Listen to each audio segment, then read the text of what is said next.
2018 has been my favorite year that I have been on this platform for a multitude of reasons. I took a sort of risk in the beginning of the year and decided that everything I was going to post this year was going to be because that's what I wanted to post. For the past few years, I've been in this sort of creative hole, if you could even call it that, where I've thought that everything I need to post is for views. Last year, I posted a lot of new games. I focused really on Sonic the Hedgehog because that's what was getting me views. And I wasn't having much growth. I had a little bit of growth last year, my first period of growth in a long time. But I decided if I was going to be staggering in the amount of views I was going to be getting anyways, I might as well be posting everything from the list of weird and obscure videos I wanted to do. And I finally made that leap, and I haven't been more satisfied with the content I am posting since I started doing this. And if you look back on my channel, the first thing I ever posted was in 2012. It was an introduction to myself, but that was one of the many reset buttons I hit on my YouTube history. I've had many channels before this one, most of which were posting sort of absurdist comedy sketches that were completely accidentally absurdist. They just made absolutely no sense. They were weird, they were bizarre, and they don't exist on YouTube anymore. And I decided to hit the reset button again. I posted that first video here in 2012, but I had no direction. And I feel like part of posting weird, experimental, and videos that I want to post this year are also posting stuff that is completely out of the realm of my genre, and kind of want to tell the story of how I got direction on YouTube and how I started moving forward. And even though I started 6 years ago, it wasn't until early of 2013 that I finally decided where I want to go. And I kind of need to backtrack first. So the first sort of series or idea or semblance of a direction that I had on this channel, there was a time where people like Pat the NES Punk and the Game Chasers were getting really big on YouTube. And they were posting videos of them going out to flea markets, thrift shops, looking for retro video games. And at this time, I wasn't really playing a lot of games, but I had a collector's mindset. And a friend of mine over the summer, we went out to this flea market in South Florida, the Swap Shop, which is actually, I think, one of the biggest flea markets in the country. We went out there every weekend, and we just looked for retro video games. And I was able to post 6 videos in a row, and this is the first time I had ever had any sort of success with consistent posting, and they were getting decent views for my channel at the time. I mean, I remember one of them got up to like 700 views, and when you're just starting YouTube, that is massive.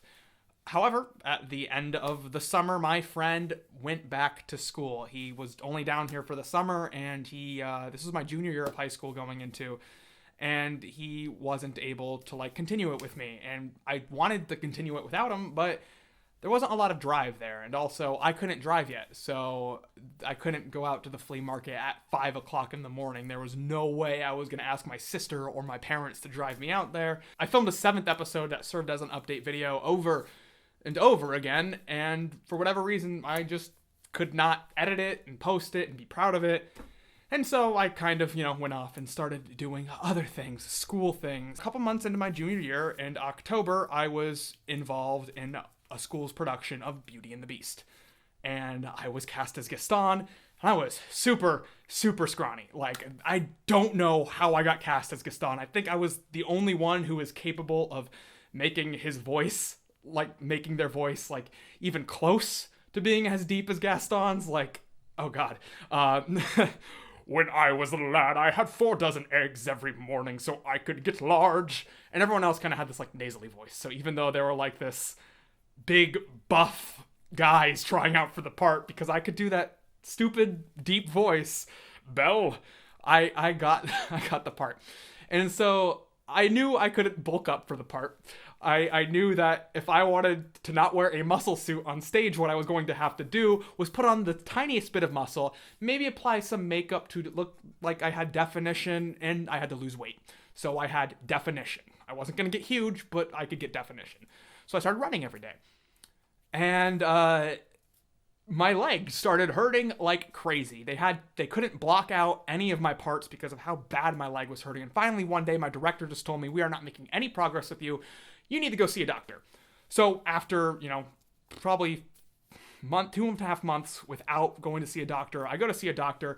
He tells me I have something called Osgood-Schlatter's. And what that is, it's a bone fracture, small bone fractures that happen in people who go through growth spurts. I am 6'1", sometimes measured as 6'2", so this made sense. And a lot of people kept telling me this. My doctor told me, "You wear a brace for a month and you will be fine." So I wear a brace for a month. Probably about 5 weeks goes by and nothing's better.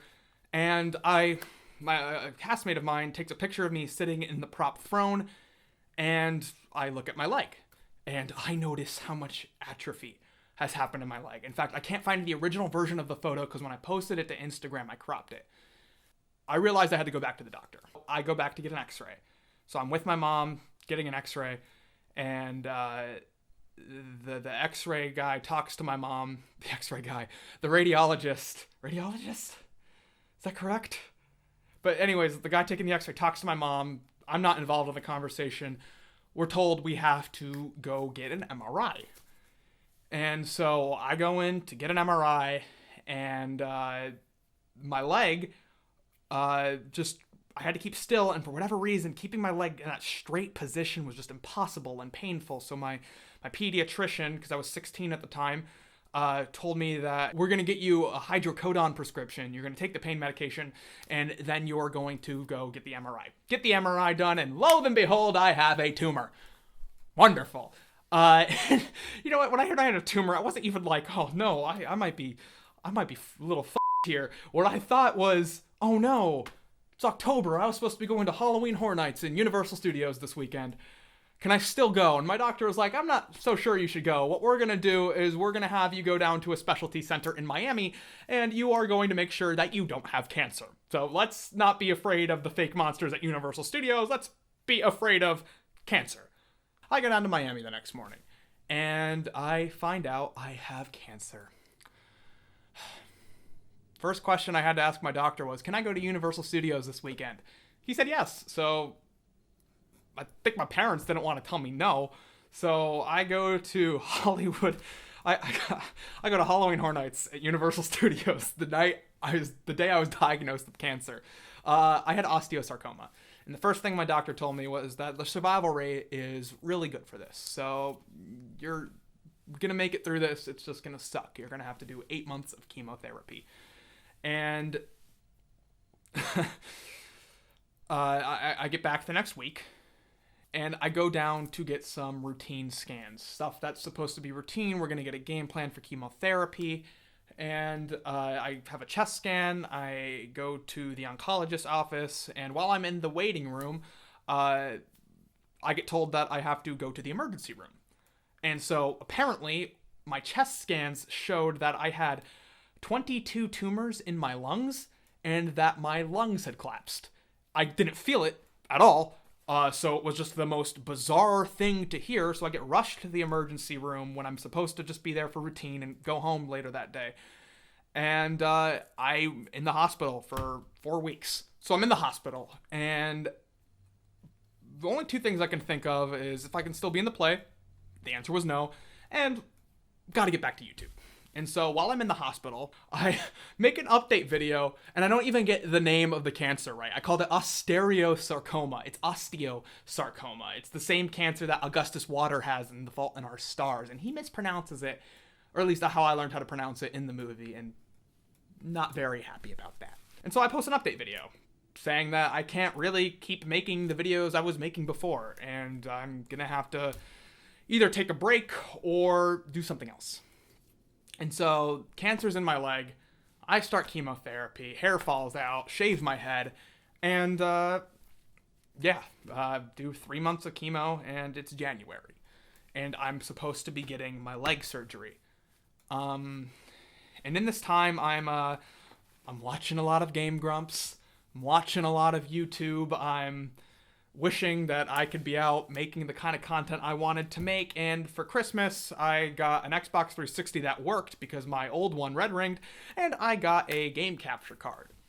And so I captured my entire playthrough of Sonic Generations and Sonic Adventure 2. I was back into gaming. I stopped gaming probably when I entered high school just because I got distracted with other things, and all of a sudden I was playing video games again. The day before my surgery, I needed to fill my time because I had never had surgery on any kind of thing before, and I wanted to I just wanted to fill the time with anything. And so somehow, I'm 2 weeks off of chemotherapy so I could get healthier for the surgery, and in one day, I come up with the concept, I completely write, and I record my first sort of video that got me on the track that I am doing now. My top 10 what the fuck Sonic the Hedgehog moments was completely recorded, edited, and posted the day before I got surgery. And I was up at like 2 a.m. I had to get up at like 5 a.m. the next day, and I was like, what the hell?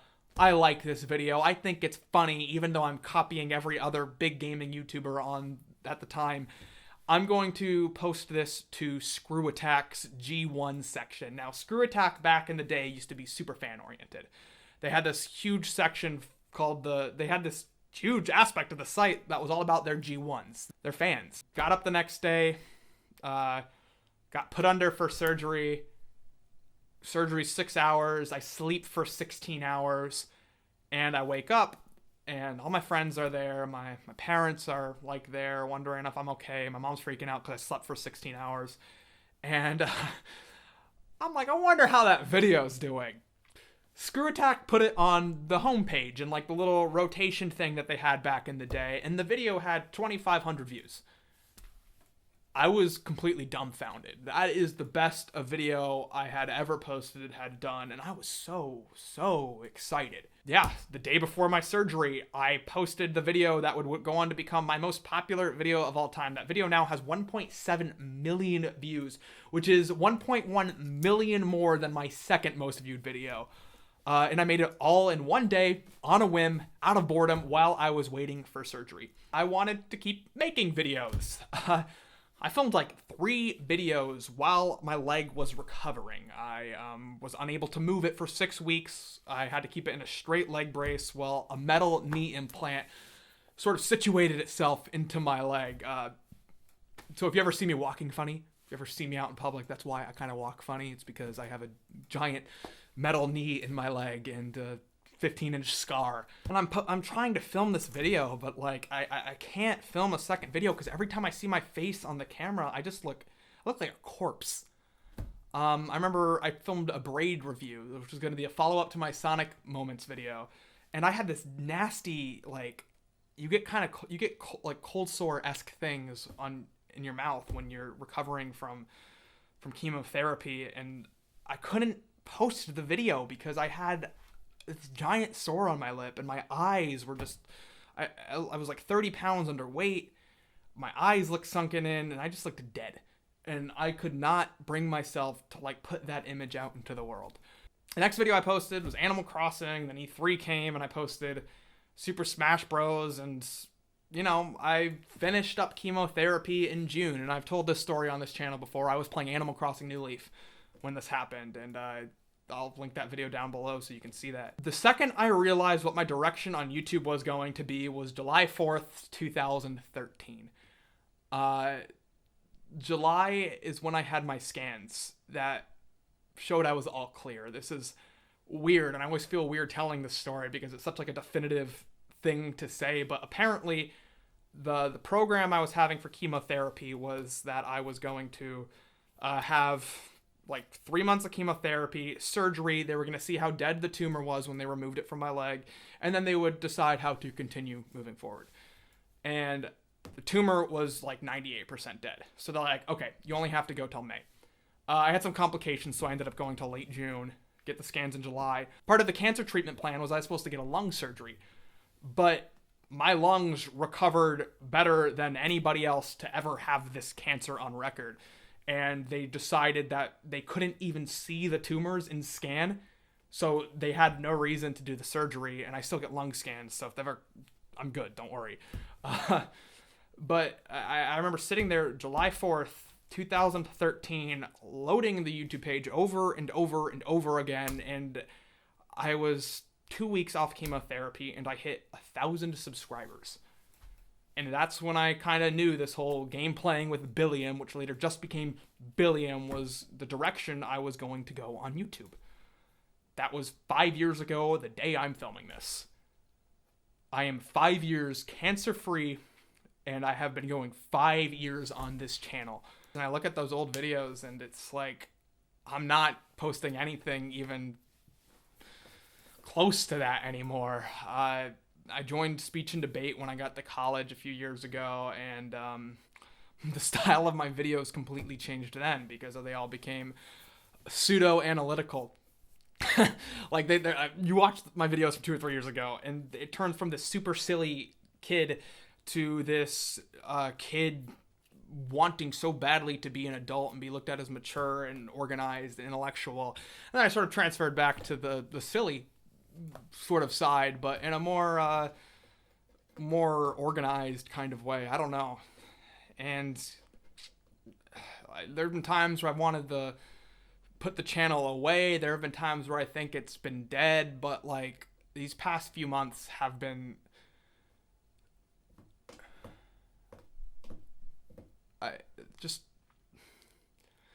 these past few months have been the best content I think I've ever put out, and I've had the best results consistently that I've ever had, and